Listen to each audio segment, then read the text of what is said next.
Our panelists, Leah Tozer, real estate agent, and Walkers, Kelly Sullivan, investor, Edward Jones, Peggy Butts, owner of Bodies Massage Therapy, and Colin Gray, Esquire, of the Bernstein and Gray Law Group, and Councilman Bendo, and Vice President Diamond, were accountants at this great group as well.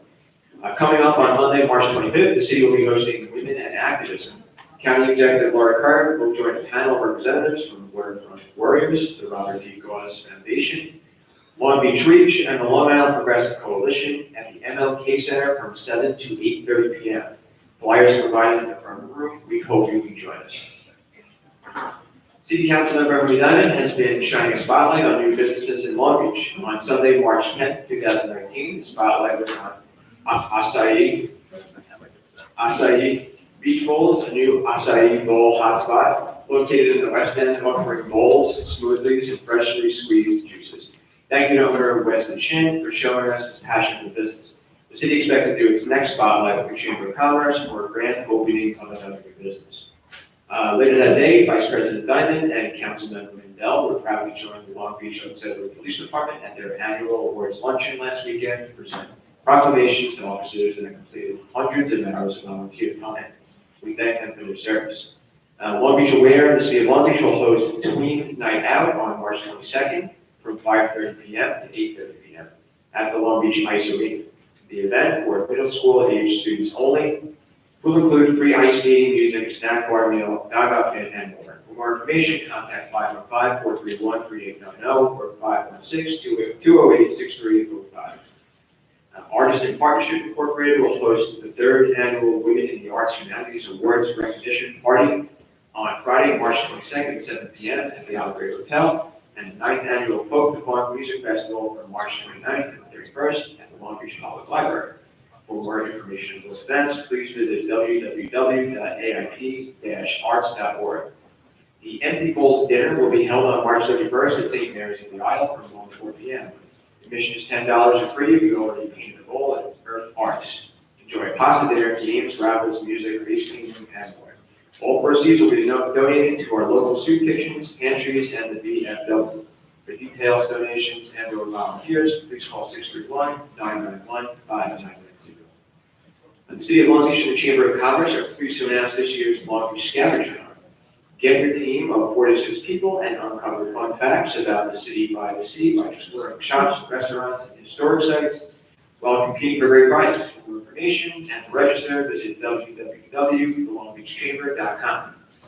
Join us at the next City Council meeting as the Council honored 2 Long Beach High School state championship teams, the ladies volleyball team and the men's hockey team. Congratulations to both on their historic seasons. Thank you. Thank you. We'll call the first public hearing. Okay, our first item is a public hearing for the purposes of providing all persons and representatives of organizations with significant social, economic, and environmental interests an adequate opportunity to publicly present their views on and propose activities for the city's community development program for the 2019-2020 45th year. All right, I'll call up our Director of Community Development, Sarah Mehta.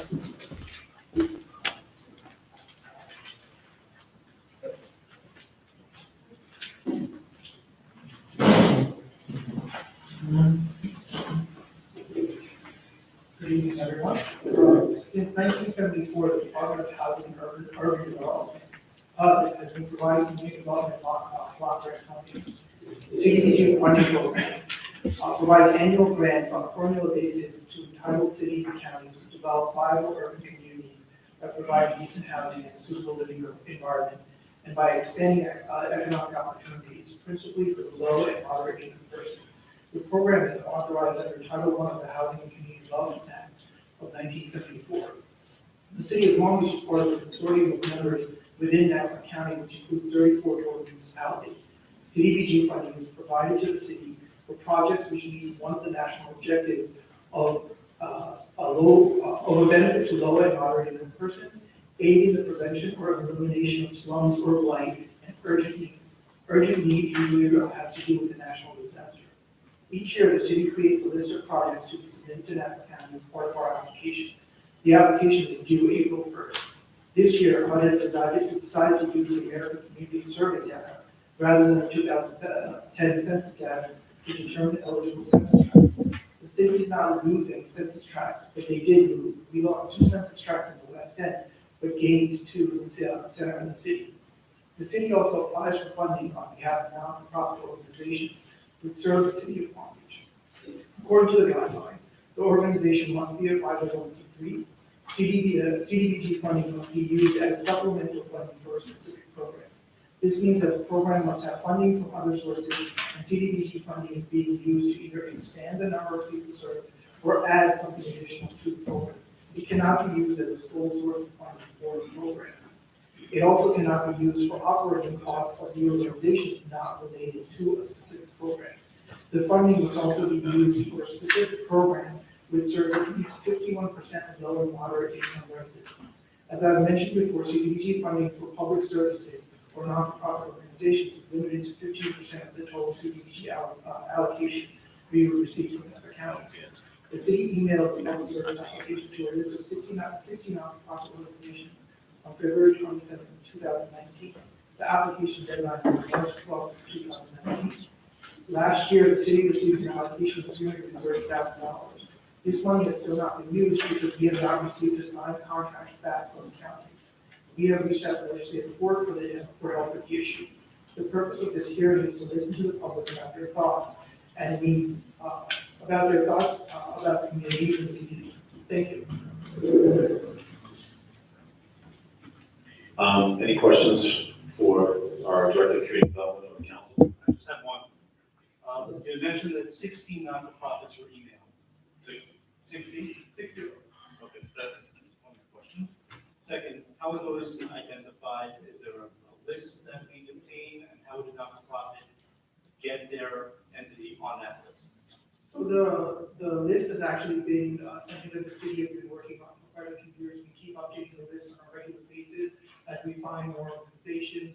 We also do, regular Google searches. We also search through the New York State website to make sure that we have a list that's complete. There are certain not-for-profit organizations that don't necessarily do anything. So after a couple of years, we take them off our list. So we update the list and do that.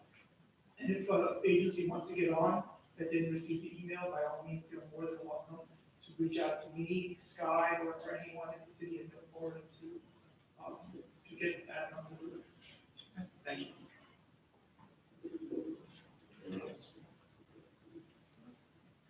Any questions or comments from the public? Ms. O'Donnell?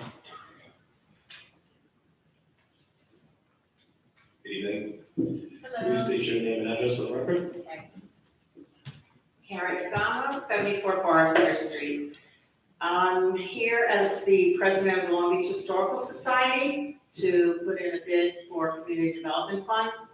And we have not received that email, so I don't know if you have an up-to-date email address. We do change it periodically with the presidencies, so you may not be up to date on that. We have 3 major projects that we're looking for funding. We have 1909, Museum House that serves the Long Beach community and holds the archival material for Long Beach. And our windows are in very, very bad shape. And it's not a matter of just having a contractor come in and restore and replace the sills. We need a master carpenter, so that's going to cost a lot more. We've reached out to just one person now because we're going to have to research someone. So it's going to be quite an endeavor. We also have a very antiquated electrical system. Needless to say, we plug in too many lights and in the outlets and everything goes off. So we're going to have to break the breakers. We're possibly going to need a boiler in the near future. And then one other question that might go along with this is if the city council or the city manager is still figuring out what the costs might be for events.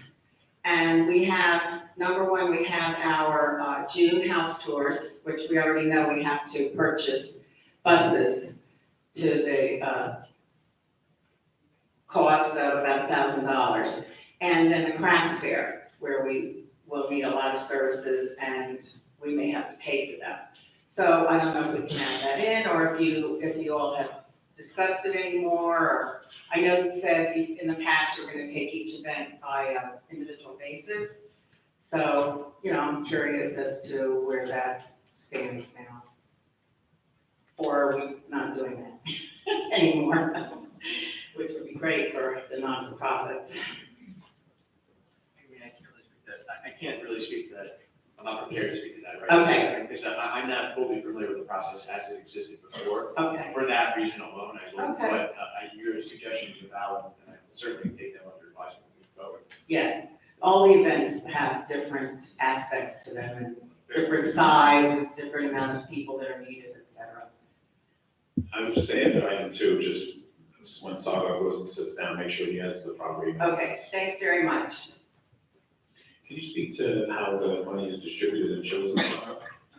So specifically for the not-for-profit organization, it needs to be a program or a service they're providing to the residents to make sure that they're serving at least 51% low and moderate income residents. But how do they decide who gets how much, or do you apply for a certain amount? So depending on the number of organizations that we have applied for the public service funding, a panel, usually myself, had a board be part of it, city manager would be part of it, and a few others would review the application and see which program would actually best serve the resident, which program has been the best program in the past, they have experience to do it, and which would actually serve the city of Palm Beach and the residents. Anything else from council? No? Anyone from the public? Yes, I see a bunch of hands. Ms. Wallace Savage?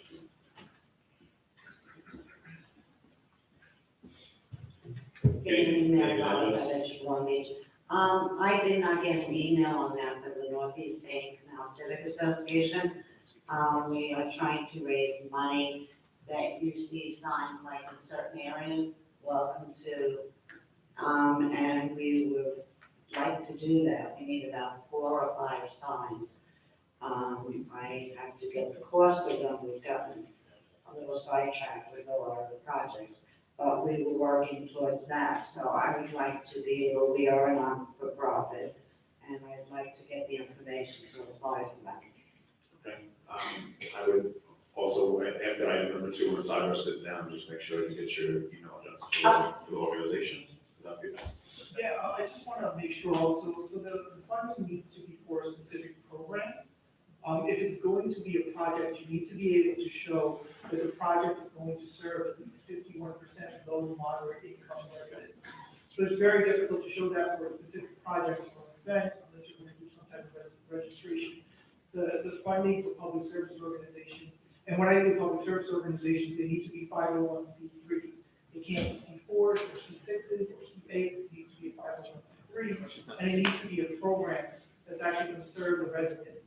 Like a summer camp, a youth program, a senior program, and again, we need to be able to verify that it's going to serve at least 51% of low to moderate income residents. Gotcha. Yes, Ms. Tressa. So examples of previous ones that were funded were summer camps.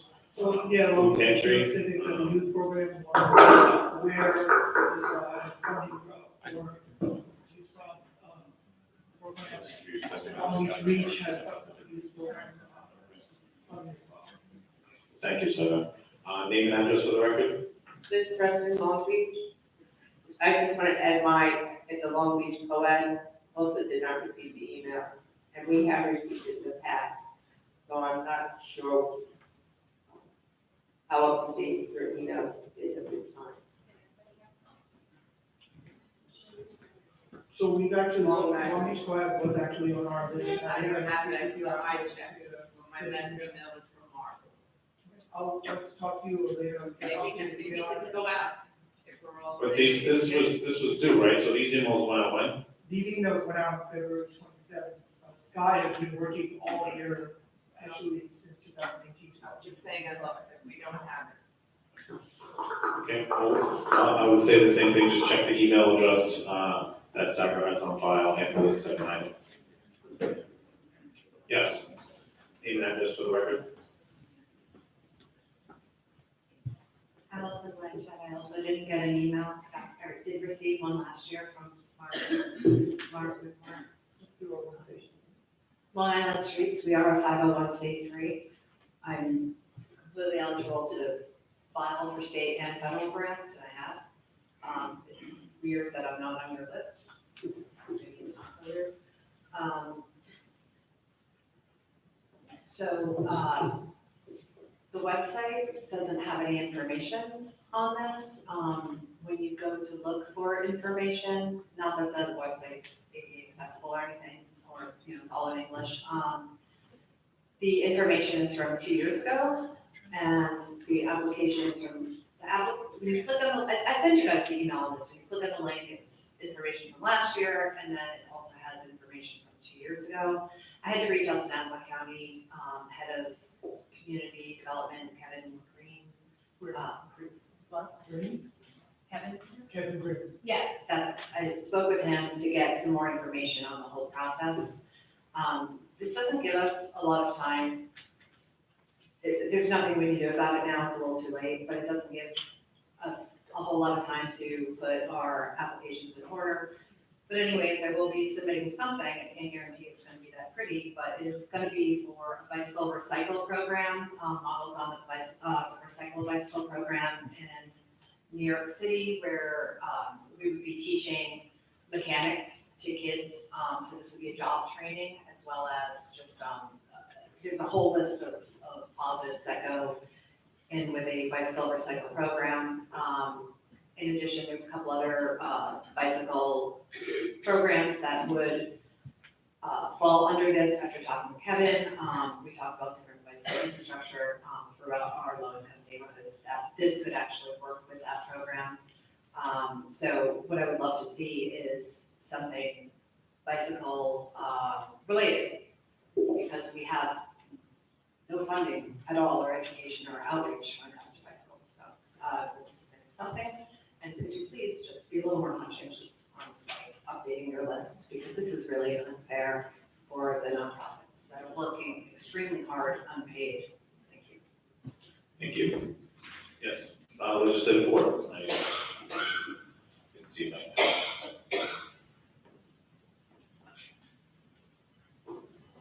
Good evening. Good evening. State your name and address for the record. Denise Ford, Ohio Avenue.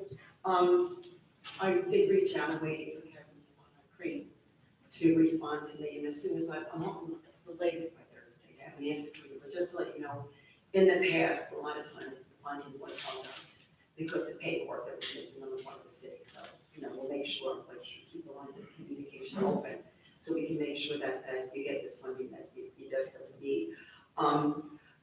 In regard to these non-profits, usually in the past, I know you're doing this and welcome, that the city has always given a list in their backup of all of the agencies and the monies that they had in the previous year, how they were expending it, as to, like, what projects they were giving this money to or whatever.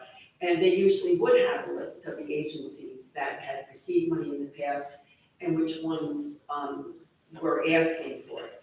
And I'm just wondering if it's possible for us to be able to access, and would you be able to share the list of all of the non-for-profits that were solicited already, because you said that they sent letters out or emails out to over 60 non-for-profits here in the city of Long Beach. And if my memory serves me correctly, and I admit I'm getting old, so I can be wrong on this one, but I don't remember in the past, with the list that I could look at, that there were 60 agencies that would be receiving money from community development block grant funding. So, and then here, as you know, I know the Historical Society, we have COED, and even have Allison Blanchett with her nonprofit, that you have so many 3 agencies that we know that are very active in the community that never received an email. So I'm concerned about that as well, that who are the agencies that receive these emails, and if they would be eligible. And I'm hoping that you will be able to and share that information. I know it's not, something very secretive, so we should be able to know this company that you use to be able to send the emails out, that we know which agencies there are, because we are going to look at this. You have to then go to the county And it's up to then, the county to look over the applications and to look over how to allocate the money. So there will be a second set of eyes watching all of this. And so I just want to make sure too, that the agencies that you are selecting, that you are going to choose, that they do fall within the guidelines and that they do fall into the places that are going to help our residents. You know, whether or not it's bicycle riding or getting something for the Historical Society, because there is a value for the whole community here in the city of Long Beach. So I'm asking you to share that information. I've asked Kevin Reed to also send to me the application that you submitted so that I can have this and see what has always been submitted. Because I think it's something very important. This money is very needed and it can be put to good use. And thank you. Yeah, so we actually aren't funding 60 organizations. There's just a list of 60 organizations that we have as a list of nonprofits. I don't think we funded all 60 of these organizations in the past. There was no organization that was used to send out emails. It was actually me and Sky that did it. We created an Excel of all the religious institutions, businesses, and not-for-profit organizations in the city. And we're 100% don't have all the correct email addresses. Because some also shot back to us. But I know CODA is on here, the Historical Society is on here, maybe we just do have the correct email address and we will update that. Well, then I would recommend and suggest, Reyes, that you would send a deadline, you know, for all of these, because, you know, that maybe the word will get out, because there may be some other agencies that may be eligible to be able to submit an application for this money. Because I don't think the deadline is yet for the county, okay? For you. Okay, so I can ask Kevin if there is a possibility, but I think that what you need to do is to allow these people coming before you, and we all know them. I mean, it's not that all of a sudden they came out of the woodwork and here they are asking for something, for some consideration. Obviously, errors may have been made in regard to this in sending out the email, so I ask that you then, you know, give them an opportunity to submit an application, even though the deadline hasn't passed. Okay? But if you get a list, that would be wonderful. Okay, and thank you very much. I misunderstood that you said get hired or something. Okay, and thank you. Thank you. Legislative Board. Anything else? Ms. McGinnis? Name and address for the record. Karen McGinnis, 102 Pennsylvania Avenue. Sandra, I know you mentioned that some money was being held up by the county. Can you refer to which fiscal year and how much? So it's actually the full $330,000 that we applied for the 44th CDBG year. CDBG year doesn't match with fiscal years. CDBG year is from September 1st of a specific year to August 31st of the next year. So this is September 1st of 2018 September 1st of 2018 to August 31st of 2019. The application that people would be applying for right now, the 45th year, would be September 1st of 2019 to August 31st of 2020. And how many organizations are involved in the 330,000? Public service organizations? Or how many 501c3 organizations have not been given their funds for the previous fiscal year? Give me 1 second.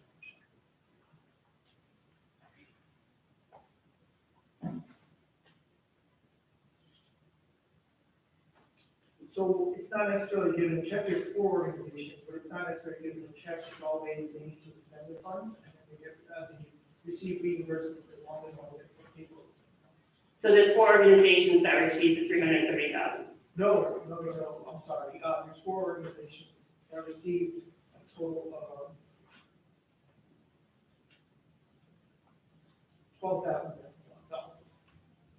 So the 12,000 is broken up between the organizations. Public service organization can only receive 15% of CDBG funding allocated. So the $330,000 is our complete allocation.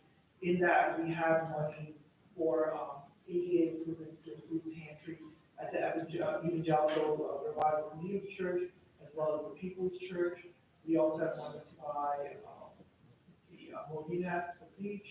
So the $30,000 encompasses a lot of programs. It's only $12,000 for organization.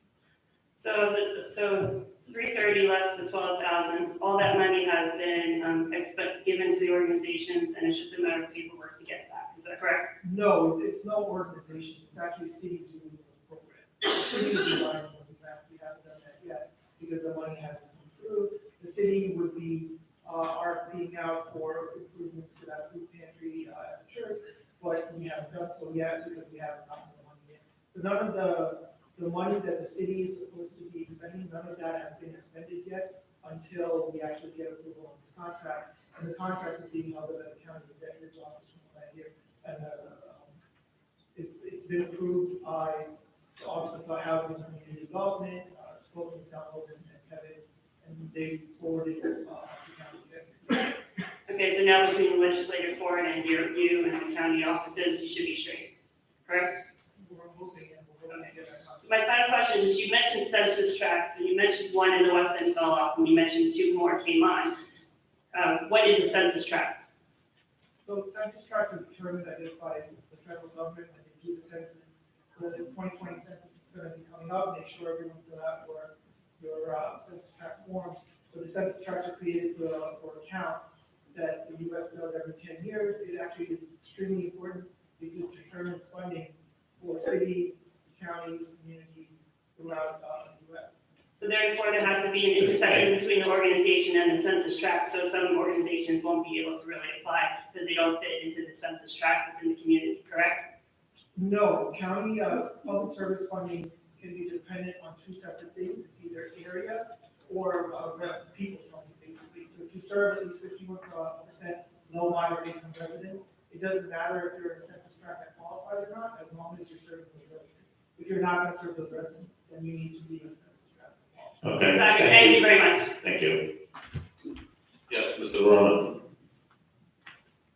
Name and address for the record.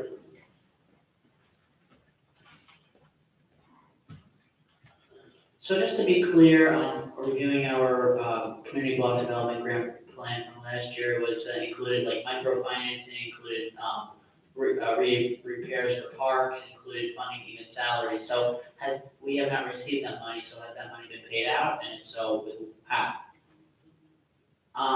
Also, I wanted to suggest two potential ways we can use our community block development grant, specifically through a pilot program to hire high school dropouts and those below the poverty line. They will be hired as part-time laborers.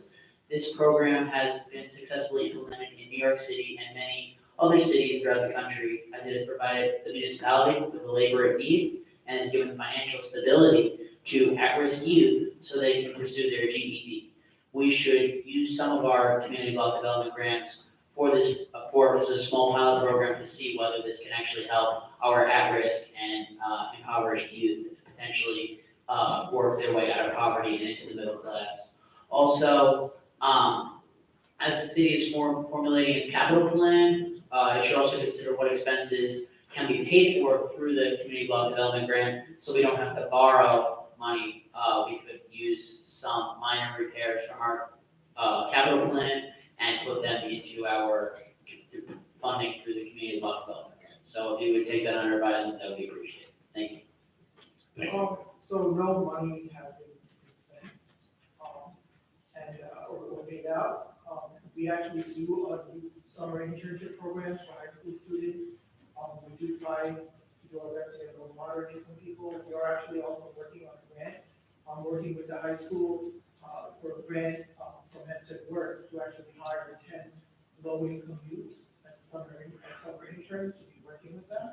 We're also working on a grant to actually hire youth between the ages of 25 who are out of school. See if we can get them into apprenticeship programs. Again, this is working with the high school and MedSec Works. I've also worked with the DPW department on projects for this.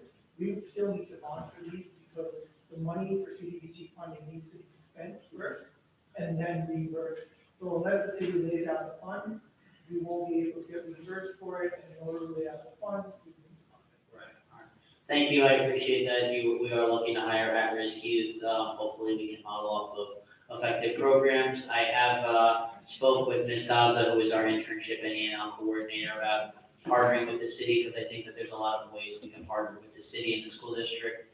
And specifically, I think I proposed trying to get at-risk students who are not pursuing a college degree, trying to get them in the city workforce and trying to recruit them so that they could so that they could get financial stability. So I think just working and hiring at-risk youth is a good idea, which the city should continue to pursue. Thank you.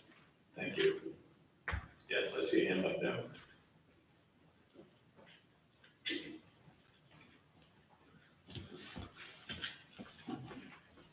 Good evening, name and address for the record, please. Good evening. My name is Barbara Klein, 159 Lindell Boulevard, Long Beach. Okay, anyway, this is my first foray into public health. Quick thing, just a point of information, there's a new movie out on HBO about Jimmy Roseland and Pete Hamill. I don't know, my family's been here since 1939, and my mom got for Jimmy Roseland as a lifeguard here, but perhaps in terms of public relations, that might be something worthwhile. Jimmy, do I have to go on? Pardon? Oh, sorry. Just pull down. Jimmy Roseland was a lifeguard here back when my mom was a child, and I thought that just in terms, perhaps as a public relations thing, it might be worthy of mention somewhere. My main question is that, I live on Lindell, and a lot of our neighbors have been concerned about the fact that our jetty hasn't been rebuilt. Can you tell me what is up with that? So this is the item about the CDGB funds. So this is not the time for that, but, the ones that haven't been redone are not gonna be redone based on the Army Corps of Engineers plan. Our commissioner is in the back there. He would be the one to give you a detailed, explanation as to why. But right now, we have to speak on this item. Okay. As proposed. Also, we gained a great deal of beach, over last summer when they were doing dredging, and that jetty was completely under sand. And within 3 months, it's back where it was. Is that also a question? Yeah. So at the end of the council meeting, if you want to sign up for Good Welfare, would be the time to talk about that kind of thing. Great. Right now, we're on item number 1, so we have to stick to the item number 1. But if you turn around and see the man in the hallway back there, that's Commissioner John Miranda. He could give you all the information in detail, Okay. more detail than you would want. Well, okay. The other thing is, and I don't know if this is appropriate either, China's not accepting our recycling anymore. I was just wondering where it's going and why we're doing it. We're still recycling, but it is going to be an issue coming up soon for all municipalities. So Yes. I can't answer that either. You don't know where we're sending it I think it goes to Westbury right now. to the recycling plant. I think so, yeah. So, This has to be specifically to the CDGB funds. oh, sorry, CDGB. Yes. And you know, to me, CDGB is just a Community place development. downtown, you know, and. It's closed now. It's closed now. Okay, it's also Blue Note. Yes. Thank you. And Okay. thank you, service. Yes, you're welcome. And where did Commissioner Miranda go? He had to leave Friday, prior vision, but I just think There you go. Okay. Anyone else about item number 1? Okay, seeing no hands, close the hearing. On to the regular calendar. Item 1 is a resolution authorizing the filing of an application with the county of Nassau for the purpose of undertaking a community development program for the Town of Warren Housing and Community Development Act of 1974 as amended, and Title II of the National Affordable Housing Act of 1990 as amended, for inclusion of the city's community development program for the 2019-20 40 year. The hearing has been held on this item already. Item 2 is a resolution authorizing a budget amendment to the Community Development Fund for the 42nd program year.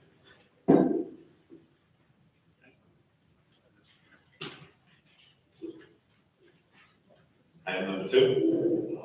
So we are transferring.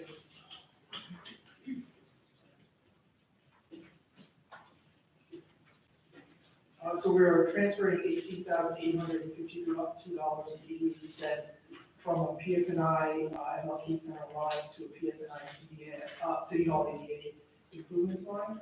What the transfer basically does is, it moves money, I just said it wrong. We'll fix it.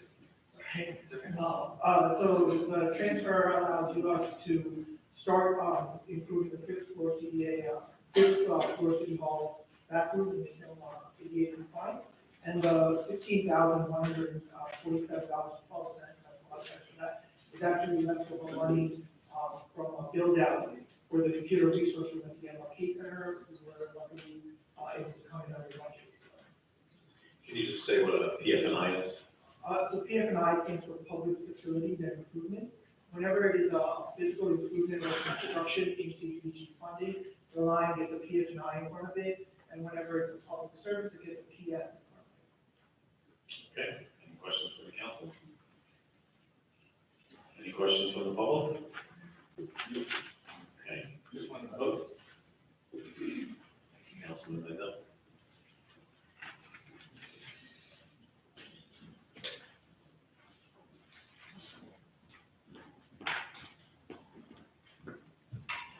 Allison Munchak. I had a little trouble hearing that in the back. I just see that there's money taken from the MLK improvements at City Hall ADA. Something about it was leftover money?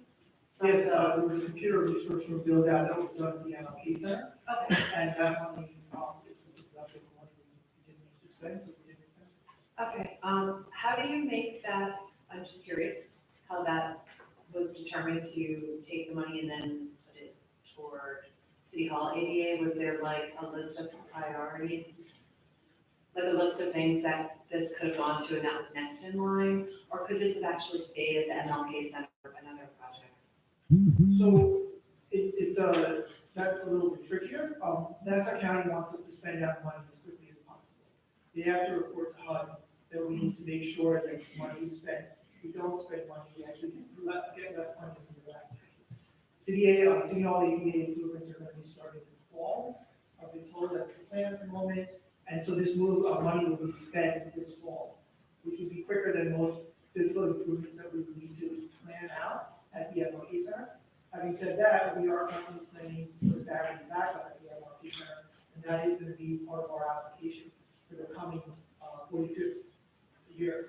But basically, the money is being moved to a project that's going to start sooner rather than later, so we can tell Nassau County and tell HUD that we're spending the money, show them that, so hopefully our budget increase year after year.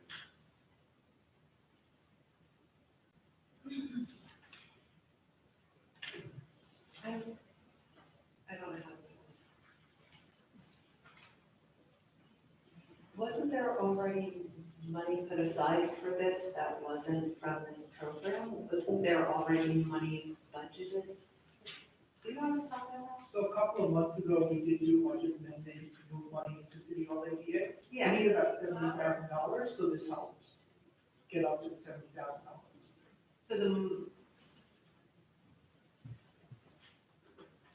something is a little fishy here. I'm a vegetarian. Oh, okay. You're really awesome for saying that.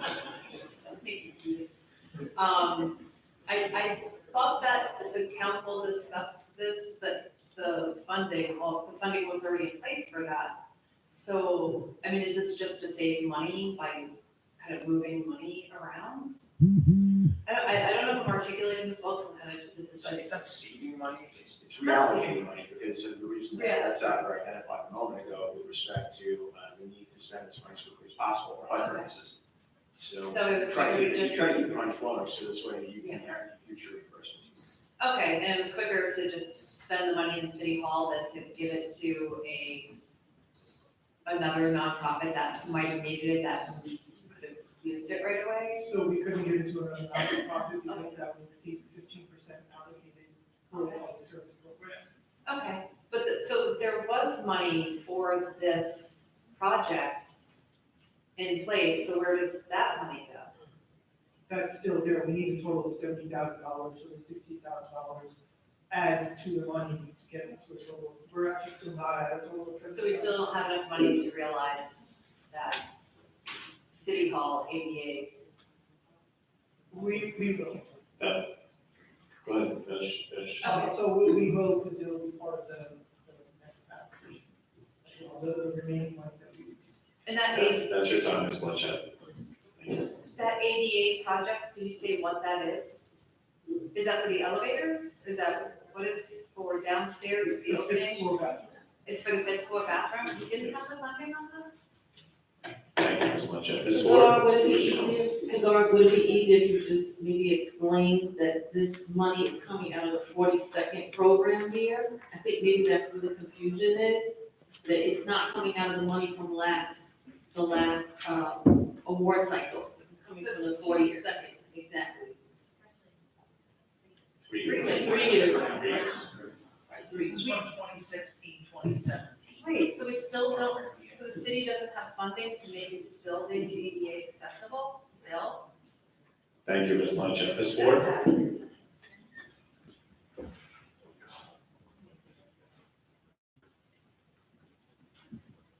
Good evening. Good evening. Denise Wood, 36 Ohio. I guess following up with Allison, our chief, so this ADA, this money that you took from the 42nd year, that is excess, is going to be used for the bathroom, the one on the 3rd floor, or the 5th floor. Then let me ask you something, because you know I'm gonna ask this, okay? Considering that this building is not ADA compliant for accessibility, that people who, whether or not for reasons cannot go through the revolving doors or whatever, this has been something that has been an issue for many, many years. And, I actually looked at this, and I honestly thought that you were transferring the money because you know that in order to take one of the doors downstairs and put in like a button to open up the door to allow people who cannot pull the door open and go through the revolving doors, that they would finally be able to access City Hall with dignity. This morning, I actually addressed that. I reviewed a purchase order today with the Commissioner of Public Works, who unfortunately had to leave. We are going to be installing one of those buttons. That's going to be happening. I was going over the ADA specifications with him today. We're getting close to the job. We realize that the hazard mitigation program downstairs, that timeline is too long. We want to give people access to the building now. And that front door is a critical key component. That should be a number one. So we're going to be addressing that very shortly. And that decision was reached after our meeting, by the way. Okay, all right, I thank you very much, because it was my understanding, so thank you for clearing that up. And I look forward to having that work done. I appreciate it. Thank you. Having said that, I just want to make sure people understand, you can only transfer money between CDBG lines that are already in place. Right. So there was no City Hall ADA line for revolving doors, the City Hall ADA line specifically says bathroom improvements. And that's what we're. It doesn't say that. Okay, but thank you. Anybody else on item number 2, the transfer of funds? Okay, seeing no hands. Item 3 is a resolution to allow the Corporation Council to execute a settlement agreement and release. All right. Thank you, Sandra. So this is the settlement of a disability retirement benefits claim that was made by a former Pima firefighter. Before I get into that, I just want to give the council sort of the legal landscape with what's called a 207A claim. That falls under the section of the general municipal, which is named. The basics are this. Firefighters who are paid firefighters who are injured in the line of duty can apply for 2 different forms of disability retirement. One is called accidental disability retirement, the other is called performance of duty. Accidental gets the firefighter 75% of their regular salary for the rest of their life, and performance of duty garners them 50%. Now, under general municipal law, section 207A2, the city is obligated to make up the difference for a firefighter who's permanently injured in the line of duty. So we periodically get these claims, and when the state makes a determination, the key aspect and the key thing to realize is that it gives rise to the legal presumption that the firefighter was actually injured in the line of duty and is permanently injured. So that sort of limits our legal options, for lack of a better way of putting it. But one thing we do get to do is we get to investigate these different claims. But that being said, what you need in order to deny one is essentially direct evidence that refutes the firefighter's claim. In this particular case, the firefighter he proved to the state that he was injured.